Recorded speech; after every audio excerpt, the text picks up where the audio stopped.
Welcome to the Rational Egoist. I'm your host, Michael Liebowitz. I've done an awful lot in my life for which I needed to feel guilty.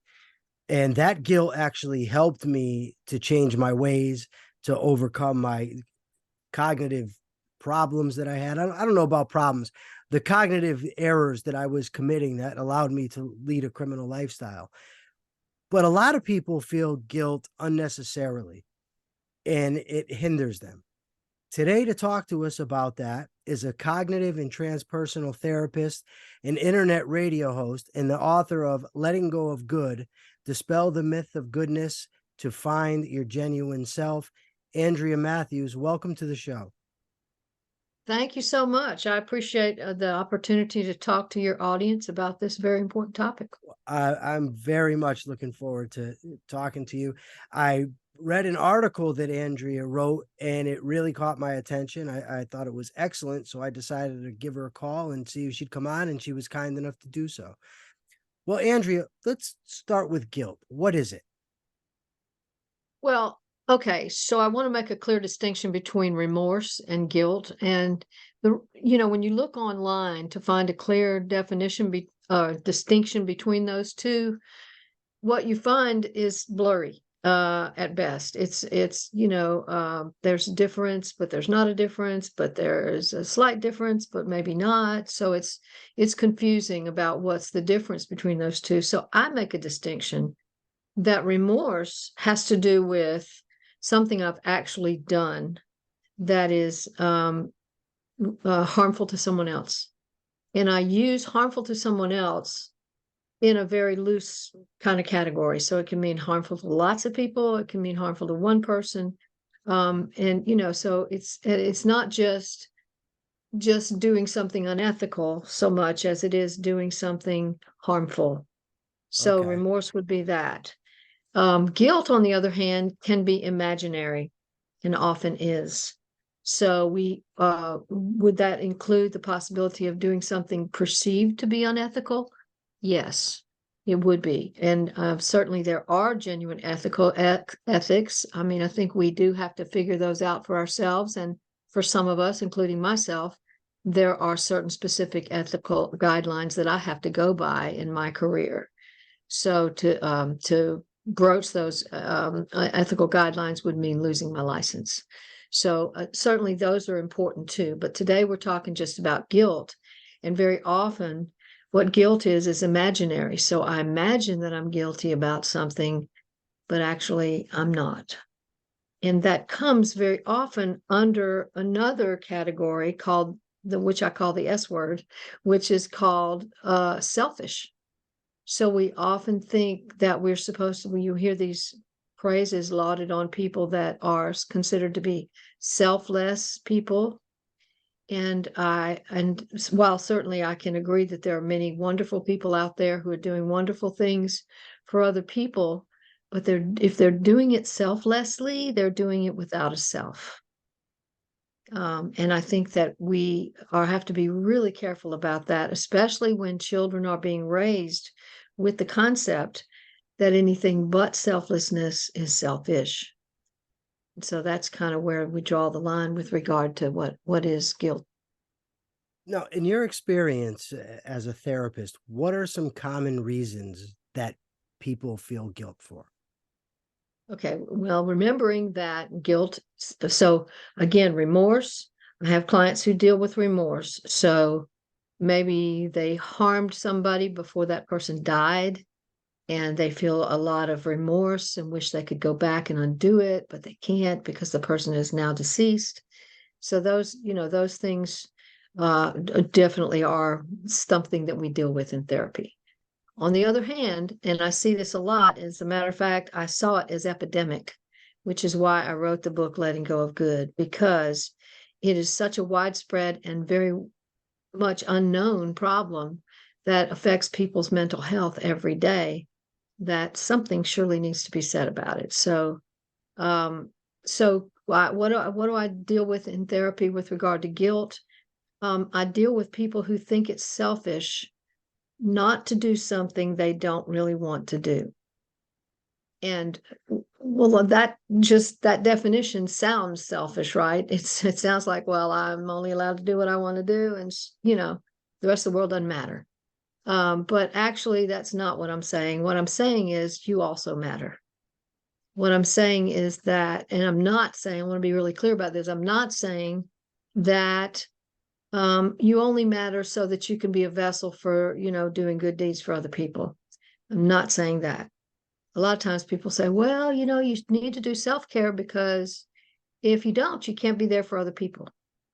Well, this is far more than that, right? So what I'm talking about is a healthy respect for your own needs, for your own desires. And I consider desire to be a sacred word.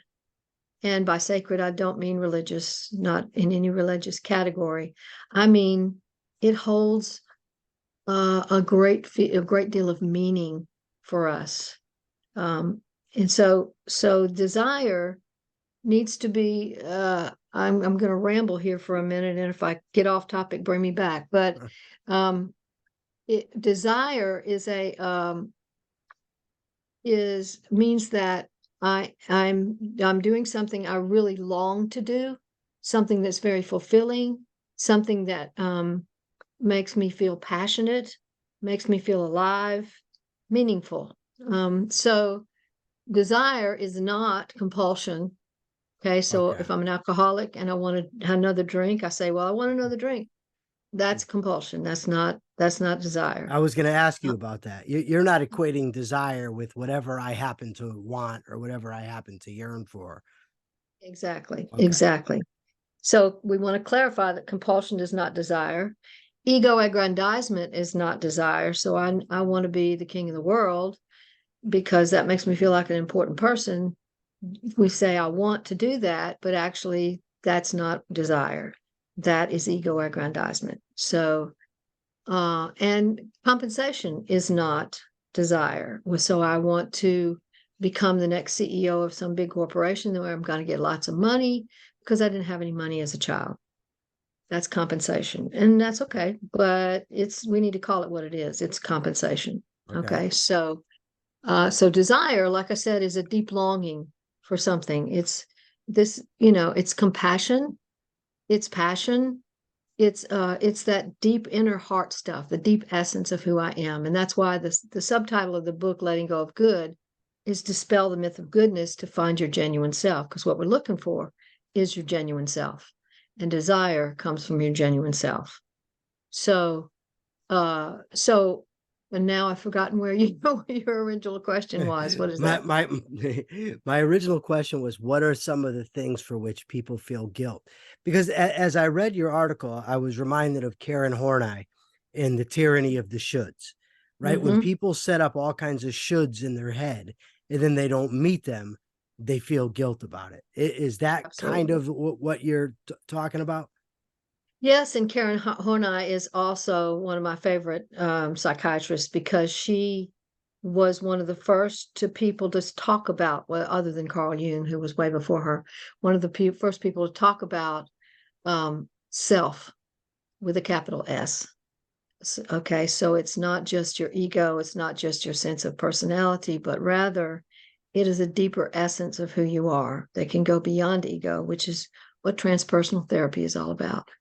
So what do people feel guilty about? They feel guilty that my grandmother wanted me to mow her lawn on Saturday and I had another plan and I just went through with my plan and now I feel so guilty. I feel like a selfish person that I didn't do what my grandmother wanted me to do.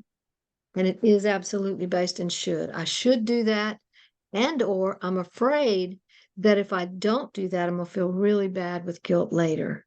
So then it becomes guilt is a taskmaster. It's a slave master. So it says, you have to do this or else I'm going to make you feel really, really bad.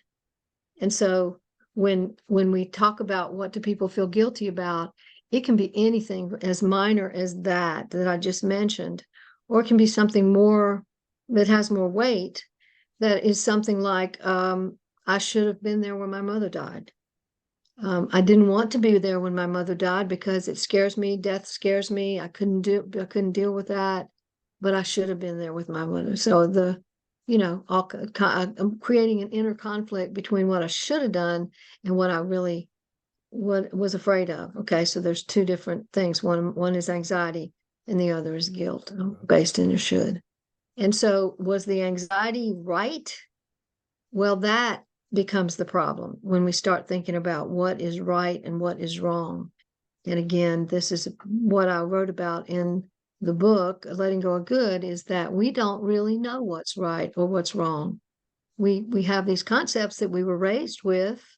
We have these ideas about what a good person is, which very often involves sacrifice, which ask me again later about sacrifice, because that's a whole other thing. I plan on it.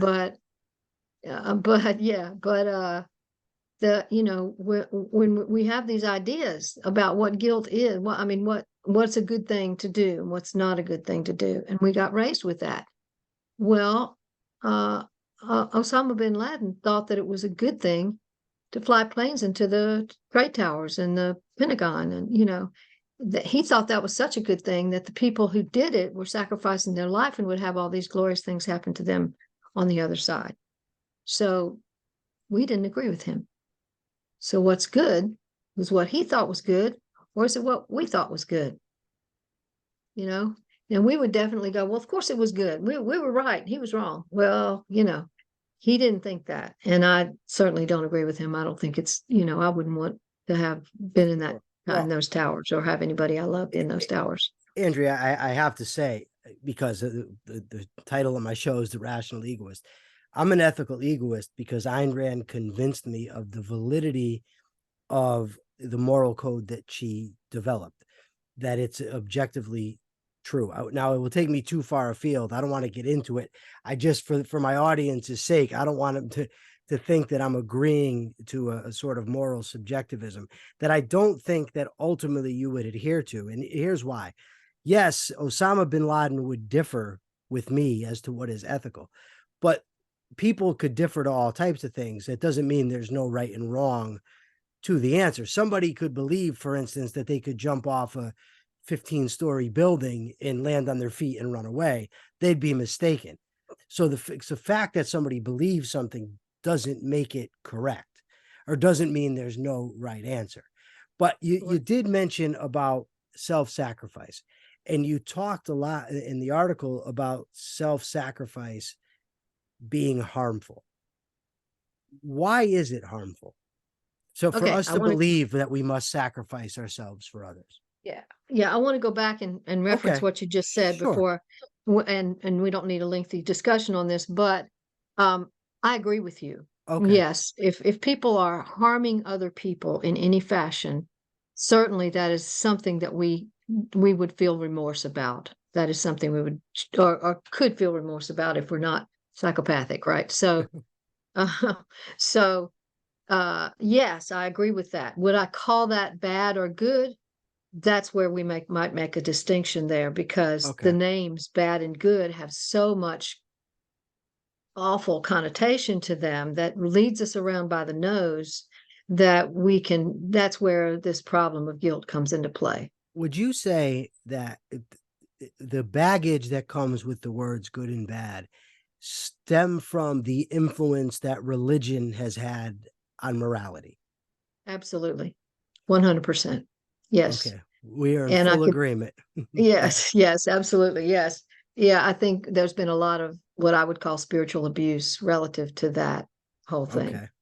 So, yeah. And that's a whole other podcast. But it is.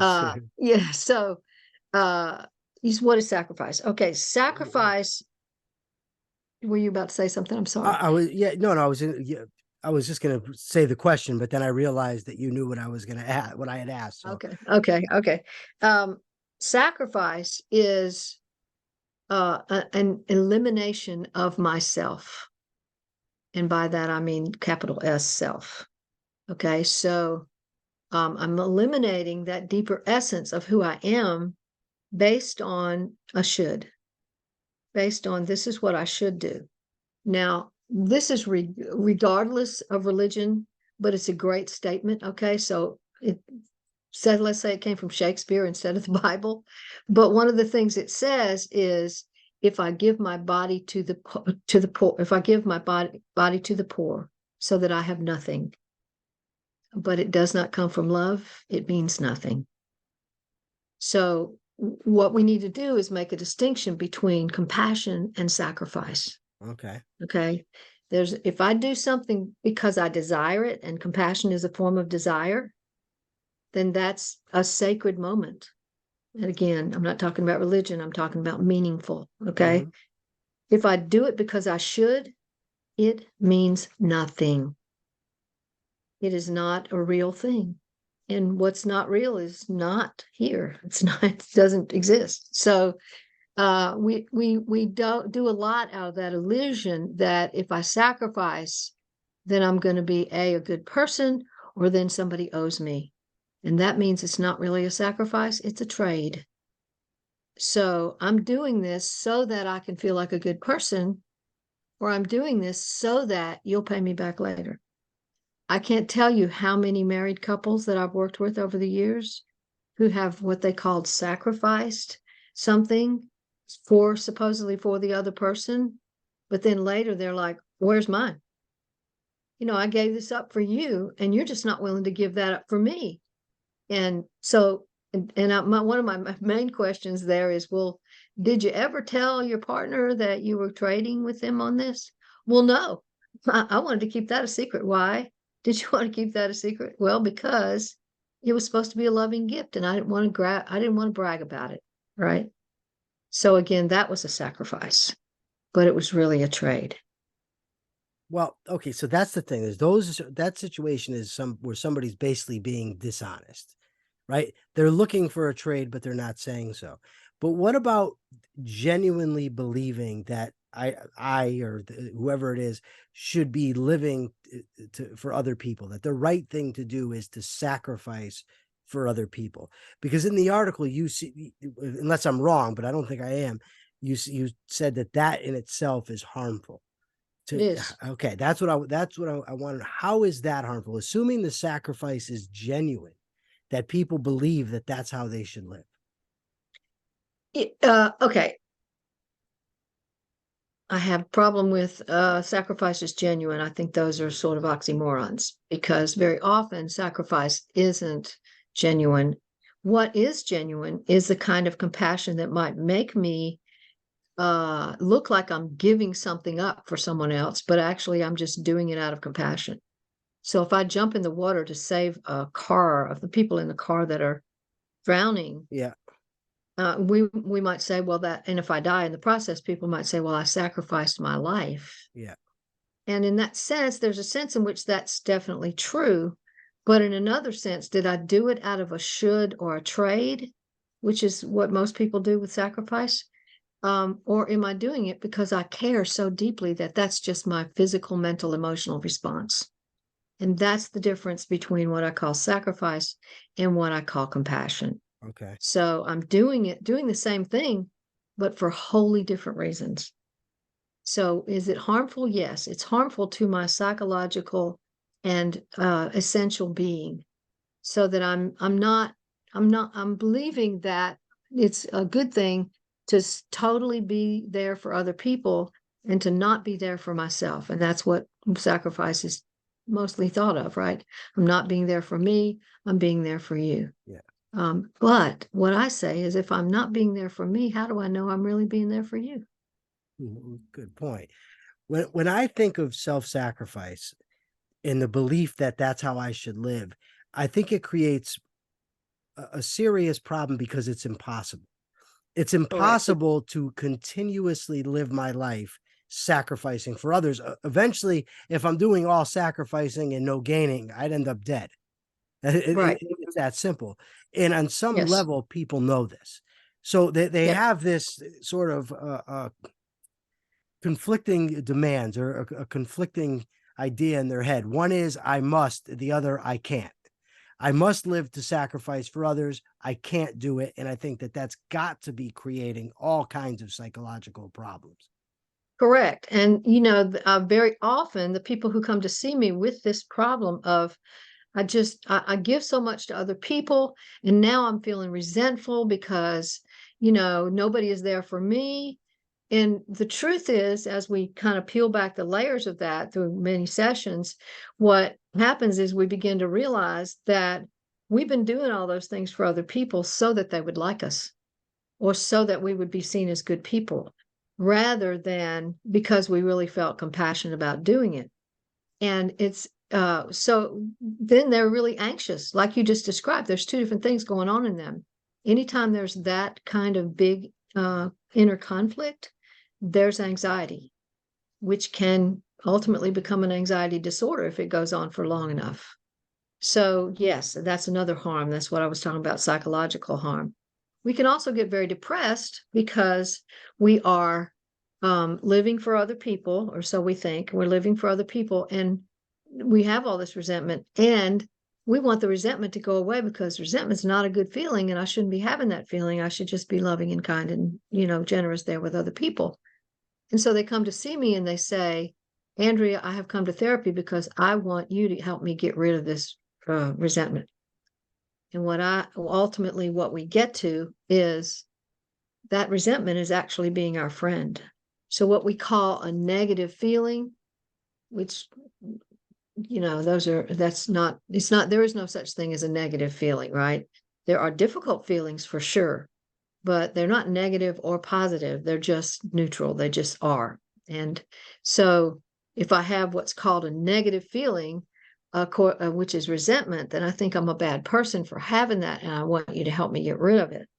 But if I begin to see resentment as my friend, it tells me that I am now understanding that resentment has come to tell me that I am doing a lot of things that are not even genuine. So a buildup of other emotions has come up to say, hello, hello, hello, you're not being genuine. You're doing all these shoulds, but you're not being genuine. So those things that we call negative feelings can very often be very positive in that sense. You mentioned the word genuine, which leads me to where I was going next, actually. Why is it important that we live authentically, and how does guilt interfere with our ability to live authentically? Questions. So authenticity is a way of living from your deepest essence. Some people might call that a soul. I call it the authentic self. Various names for that same thing that are synonymous, but it is a way of having a meaningful life. And many of the therapists that are out there writing books and have written many books, and psychologists and psychiatrists that have written so many books, talk about meaning, finding meaning in your life. And without meaning, there's nothing but struggle. I mean, there's enough struggle in life anyway, right? Without adding to it by living out of shoulds instead of living out of the desire to have a meaningful life. And so when we talk about the rational egoist, what I hear is that I want to be smart about how I use my energy. I want to say I'm here and alive for me, and from that me, I can give to the world. But without that me, I don't even know if what I'm giving to the world has any genuineness to it or not. So when it comes down to being alive to me, what I'm doing is creating a life in which I think that's what we do. We create a life rather than, when we're living authentically, we create a life rather than just waiting for life to happen to us. So if I'm creating a life that has meaning, then what I'm doing is responding to my true compassion for other people. And when I feel compassion for someone else, I will naturally act on that compassion, and I won't have to push it through with a should. I'll just do it because it's there to do. Kind of like I think of the authentic self. It's a very analogous term in that it's kind of like a tree. First, it's very natural. It grows of its own accord. Second, it has deep roots. And when you think about a tree maybe limbs being blown off, or lightning striking a part of it, or people putting their basketball hoops, nailing them into the tree, or carving their initials in the tree, you think, well, the tree's got a lot of woundedness, right? But down under where the roots are, there's nothing like that happening. Those roots may send energy to the woundedness to help it, but it's not actually happening to the roots. So the roots are analogous to the authentic self. There's still another part of me there that's growing and can be very easily seen by the world, but it's my roots where I can go for life force. So you think about one of those trees, I call them bench trees, where they grow straight up and then they grow over to the side and then they grow back straight up again. Well, where you can sit on that little bench in between. Those are trees that are looking for the sun. How did they know to do that? Well, I don't know. I'm not a scientist, but if I look at that as just an analogy, then the tree knew to do that because its roots told it to do that, right? So that's kind of the way I think about the authentic self. So it is the deepest essence of who we are, and it creates the greatest peace and the greatest potential for a healthy life, as any part of us does, or greater than any other part of us does. And how does guilt interfere with our ability to live? Thank you for reminding me of that. Yes, guilt would interfere because guilt would say, I've done all kinds of things wrong because I didn't go mow my grandmother's grass when she wanted me to. Here's the thing. When grandma calls and says, I need you to mow my grass, we have the option of saying to her, and this is a really minor example, but I give it because it shows how small these things can get. If I say to her, Grandma, I'm so sorry, but I can't be there Saturday because I've got some other plans. But I can be there Sunday. I can do it Sunday. Or maybe you could call my brother and ask him to do it. Or maybe I can give some money to someone who you can hire to do it. Or, so what I'm saying is there's other options. It doesn't have to be me. And it doesn't have to be Saturday. So rather than saying, I should do it because grandma wants me to, and I hate it, but I have to because she wants me to, which is what so many of us do. And we can't be honest with grandma because she might not like it. She might get her feelings hurt, yada, yada, yada. Really what we're saying is I've got to take care of her more than I take care of me. And that's just not true. And so we've got to consider ourselves in the mix with other people. Yes, you care about grandma. You don't want her to have a hard day, but a large part of that is her choice. That's the piece that gets left out, which I'll talk about in just a second. But the other part of that is that there are other options besides just you doing it. Okay. So grandma taking care of herself. Okay. Grandma's old. Maybe she's not a good example, but what the truth is I really can't, I don't have the capacity to take care of someone else. But that's what we've been taught, that we're supposed to take care of other people. In the process, what we're also being taught is that we're not supposed to take care of ourselves. Somebody else is supposed to do that. The husband, the wife, the whatever, is supposed to take care of us. But the thing that gets left out there is choice. I have a wide variety of choices that I could make to take care of myself. But if I'm just thinking that you're going to do it, then I'm not even looking at those options.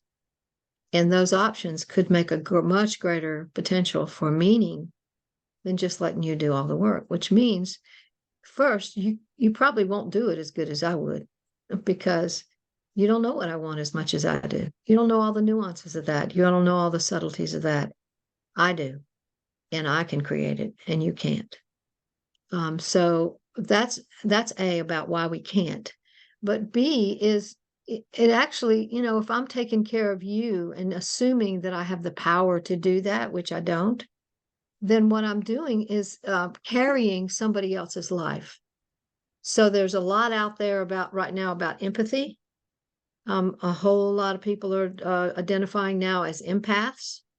And I think that's much more common than we think it is because most people have some capacity for empathy unless they're narcissistic personality disordered, which means they don't have the capacity for empathy. But So we think that if I'm empathetic, then when I feel somebody else's feelings, which is what empathy does, I'm supposed to take care of those feelings. But here's the thing, there's a big difference between caring about someone and carrying someone. So if I'm carrying you, A, I assume that I'm carrying you in the way that you want to be carried. And B, I'm assuming that I actually have the power to do that, but it's really an illusion because nobody can take care of anybody else. Now that excludes, want to just give a disclaimer there, that excludes infants. Of course, we have to take care of them. It might also exclude the elderly, right? Because they maybe not be able to manage their own lives. But by and large, for the most part, we're talking about carrying instead of caring. I have an interesting analogy that I just lived through. Prior to doing this podcast, my girlfriend, me, and my girlfriend's 4-year-old son took a walk. It's a little over a mile. And he gets tired. He has little legs. So he asked me to put him on my shoulders. And I do. And I'm willing to do that. He's a little kid. But there comes a point where I get tired. And then I tell him, okay, you have to walk for a little while now. And to me, the analogy is, even in the case of infants, I still need a rest. I still need to take a break to take care of me, to rejuvenate myself. Because had I continued all the way to try to carry him, eventually I'm going to fall and we're both going to get hurt. Right. Exactly. Yes. And that would absolutely be true. So even in the case of infants, toddlers, whatever, or and the elderly, we still are responsible for taking care of ourselves. Absolutely. And there's also a term called compassion fatigue, that where people are giving so much to other people that they just get emotionally, physically, otherwise burnt to a crisp. So they're just not able to care anymore. Then it's like, I cared so much, I just can't care anymore. And the reason for that is because they didn't take care of themselves in the process. A question, and this isn't my original observation. I've read it from Ayn Rand, I think from Nathaniel Branden, and probably other people. That the people who advocate that we do that we live our lives for other people, or that I spend all my emotional energy feeling compassion for other people, they never answer the question that, well, if everybody else is worthy of love, then why aren't I? If everybody else is worthy of care, then why aren't I? It's a contradiction that just runs through that entire dynamic. And I just think it's such a poison to the psychological well-being of human beings. Yeah, and I think it's really based in that illusion of trade. I'm doing all these great and wonderful things for other people. Aren't they supposed to be doing something for me? And really what's going on there is I'm teaching other people not to take care of me by doing all the work. I'm doing all the work of your life. Then, that's what you're going to come to expect of me. So you're always there for me. If I call and need to talk, then you're always there for me. And I'm always, I'm in a listening, wait, I've got the people mixed up. You're in the talking mode and I'm in a listening mode. And therefore that's what I do. Every time you call, I listen. Every time you call, I listen. What are you going to come to expect of me? You're going to be the talker and I'm going to be the listener. And there's no other option. That's just how it's been. So when I step up and start saying, I really can't talk tonight. I've got something else I got to do. You might really get mad at me for not doing what I've always done. Wait, don't you have time for me? What? You stop caring about me? What's going on here? Right. And so that's when people start what I call breaking the rules of a relationship. We had this rule all set up that this is how it was going to be. And now you're breaking the rules and telling me that it's not always going to be that way anymore. How dare you? How can you possibly do that? Whereas what I'm beginning to do is see that I need to take care of myself. It's that entitlement is basically what you're talking about when you constantly do for somebody. It reminds me, I don't know if you know, Andrea, my audience certainly knows, I spent 25 years incarcerated. And I was working third shift, and when we worked third shift, they would give us sandwiches, and I never ate the sandwiches. I didn't like them, so I would give them to this guy. Here, take them. And this went on for a few weeks, months, whatever. And then somebody that I was closer with started working third shift as well. So I gave him my sandwich. And the guy that I had been giving the sandwiches to got mad at me because he came to expect it. You've Yeah. been giving me the sandwich. Now you owe me the sandwich.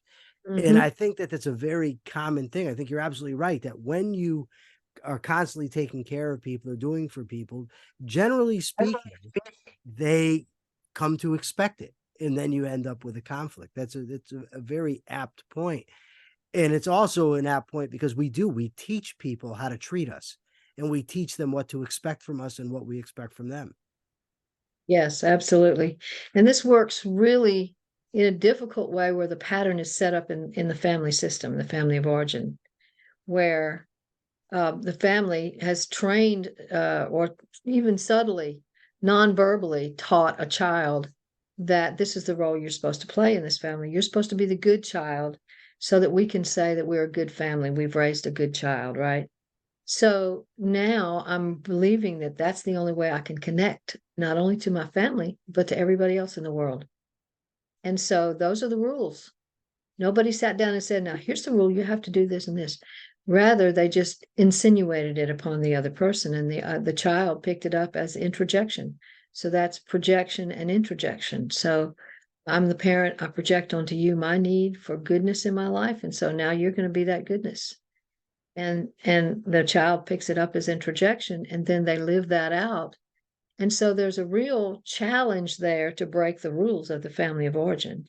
It feels like a big betrayal to the child who's now an adult to start to say, my parents taught me this, and I've got to break those rules. And so that's a big portion of what we do in therapy, is to try to help that person break the rules. And that may take a while, that process. Wow, you just reminded me of it. It's a little bit afield from the conversation, but I think it is somewhat relevant. Is when I was little and my parents would argue, I would always step in between them. My father had abused my mother, so they were on and off again. They were divorced, married, divorced, whatever. But I used to step in between and always try to be the peacemaker, which is not the proper role for a child. But then Absolutely. when I got older, if I were around, say I brought two friends together that didn't know each other and I was the common link, and I would start to notice they weren't getting along, my anxiety would come to the fore because I would start thinking it's my responsibility to make them get along. And of course, it's not. One, I can't do it even if I wanted to. If people don't like each other, they don't like each other. But it's also just not my responsibility. And if they don't like each other and they argue, who cares? What the hell difference does it make? But before I became aware of it, I would feel that anxiety because that's what I had been taught. Now, Exactly. the perhaps the most important element of the discussion, to me, anyways, is what are some strategies that people can use if they're experiencing unearned guilt, if they aren't living authentically, if they feel they have to sacrifice or they believe that they should be living for other people. What are some strategies that you would recommend that they could employ to overcome these tendencies? Well, first, I would say they have to begin to recognize the stress this is causing in their lives. And that's a process that nobody can push. So you can't just say, well, can't you see what you're doing to yourself? Because people will say, no, but I'm supposed to be a good person. And really, I'm not supposed to be feeling stressed. This is, they'll argue. So that's the first step. And that's not something anybody else can push. But I do recommend for your listeners that they begin to sort of pay attention to what's causing stress, what's causing anxiety, what's causing them to stay awake at night. What is that? Can we call that guilt? If that's guilt, then maybe there's something else going on there. And so that's the first step, of course. The second step is to get in touch with our genuine feelings about something. And those may be difficult feelings, not negative feelings, but although we are taught that they're negative feelings, but difficult feelings, such as resentment, such as anger, such as sorrow, even some of those more difficult feelings that have a message for us that we've been neglecting. We haven't paid enough attention to those messages or to even to those feelings to get the message. So, for example, anger. Well, we're not supposed to feel anger at our friends and lovers, right? Because we're supposed to be good people, and anger is a bad emotion. So we're not supposed to feel that. So what do? We repress it and repress it and repress it. And then what happens is one day we explode and we do something that we really regret doing. And, then we're really feeling even more guilt. Or we become passive aggressive, so that I'm making, subtle cuts to you, but I can just say, oh, that was a joke. Or, I might not show up one time when I was supposed to show up, and things like that. So what we're doing with anger is misusing it. And certainly there's lots of other ways of misusing anger. So I don't want to say that anger can never be lived out in a bad way. What I am saying is that certainly if I use anger to harm someone else, then it's inappropriate use of that anger, at the very least. Second, if I think of anger as building a house, which is one of the ways I think of it, anger is there in its legitimate form. It's there to help us build the house of our lives with certain structures that are necessary, certain boundaries that are necessary. And if I am using only a hammer to build my house, well, the house is not going to get built very well. So if I'm using only anger, then I'm not building the rest of my house. I need a saw, I need a drill, I need lots of other things. But some people feel only anger because they spent so much time doing things for other people that they don't have any other emotion but anger. So those emotions are are helpful in the way that they see. I have to even monitor my own language, good, bad, that stuff. But it's only helpful in the way that we listen to the message. So anger is an I am. It says, I am here, I am real, and I matter. And so when anger comes up, it might say, I need to draw a boundary between how much time I spend with you, if I spend time with you at all, what we talk about when we're together, what we do when we're together. Those are mine to draw based on what I need. Anger tells us to do that. So, and we wouldn't do that if we didn't feel at least a minor quality or quantity of anger. So, I mean, people say, well, if someone's abusing you, generally speaking, we don't do anything about that until we get angry enough to do something about it, or scared enough to do something about that, right? So these are really actually emotions that we need to help us to decide what we want to do with the next step of our lives. So the next thing after, getting in touch with how the stress of what's going on with guilt is to get in touch with the emotions that we're actually feeling on a daily basis, whatever those are. And those can tell us things about ourselves. And so, people, what we've done over the centuries, less so now for sure, is what we've said is we don't need emotions. We just don't need those. We just need to get on with life and be productive and, do that stuff. I remember asking my mother one time, was she happy when she was older and retired? Were you happy, Mom? And she said, we didn't think about being happy. We just thought about being productive. Well, now with Generation X and Z, we're more in tune with doing things that make us happy. And that's a healthy thing. But before, we just don't think about it. Just don't think about it. Get on with your life, get busy, don't think about it. And there's still a lot of people doing that. But if we pay attention to those emotions, they have information to give us. And so how can we create a life that we really want if we're not paying attention to the emotions that will tell us how to create it? So the next thing is to pay attention to those emotions. And then after that, of course, there's taking the challenge to put those things into behavior, to make those boundaries and to stick to those boundaries when everybody else gets mad at us for not sticking to those, for sticking to those boundaries, not changing our minds about those boundaries, to have that discussion, that difficult discussion with somebody we need to have that discussion with, to discipline ourselves, to do certain things that we need to do to take care of ourselves. All of those things are really important in terms of being able to create a genuine life. Andrea, thank you so much for coming on today. It's been a wonderful discussion, and I want to have you back on. There's other things to talk about. It's been absolutely wonderful. Is there any place that my listeners can find you? Do you have a Substack, a website? I have a website. It's real simple. It's Andrea at AndreaMathews.com, and Matthews is spelled with one T. There's another Andrea Mathews out there that's a violinist, I think, a musician of some sort, and hers is spelled with two T's. So I'm not her. So yes, that's my website. I have a blog on psychologytoday.com, which I think is where you got the article. Yes. Yes, and that's called Traversing the Inner Terrain.